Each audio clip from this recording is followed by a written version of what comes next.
floating down the Deschutes. It's an iconic Central Oregon activity, attracting both locals and tourists. But little did I know, it's a time-honored tradition that dates as far back as a couple of years ago? Wait, that can't be right.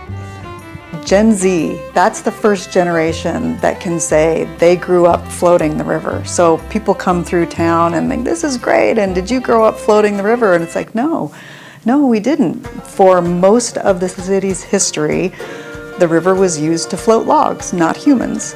In August of 1915, the area where the Whitewater Park is today was seeing the installation of a new dam and trestle for the log mills. And it wasn't until the age of Nirvana that any of that really changed. Basically, from 1915, that moment, until 1994, that whole stretch of the river was an industrial use area. Because everything on this side and the other side was all either Shovelin-Hickson land, all the way to Century Drive on this side, and all the way to, say, what is the Wheelie Bridge now.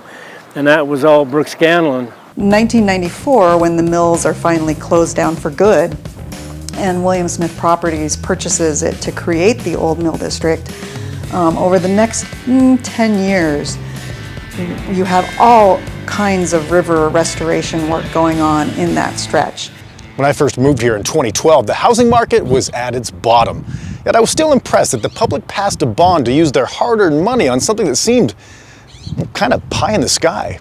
2016, what changes? Well, we've had the bond measure to support Parks and Rec for multiple projects around the city, but a biggest piece of that was the creation of the Whitewater Park. But it wasn't just creating the Whitewater Park, it was taking out the dangerous elements of the Colorado Dam that created the log pond. And once the Whitewater Park was done, they unleashed the floodgates of a river of humans that flows down it today. I reached out to Parks and Rec and Julie Brown, and she said that since then, since the creation of the Whitewater Park, 250,000 people float the river every year. The highest use day has seen 8,000 people, which is just mind-boggling. Now, before you go getting frustrated and blaming big industry for robbing us of so much fun for so long, well, you're going to have to register a complaint with Mother Nature as well. Let me know how that goes. In contrast to these days, you couldn't rely on the 4th of July to be snow-free. And so those summers, Ben's growing season and its summer season was pretty compressed. And on the bright side, the delay kept a lot of people from unwittingly swimming in, well... The story was that the city of Redmond's water supply was the Deschutes River. And at that time, there was a considerable rivalry between the two towns, especially athletically.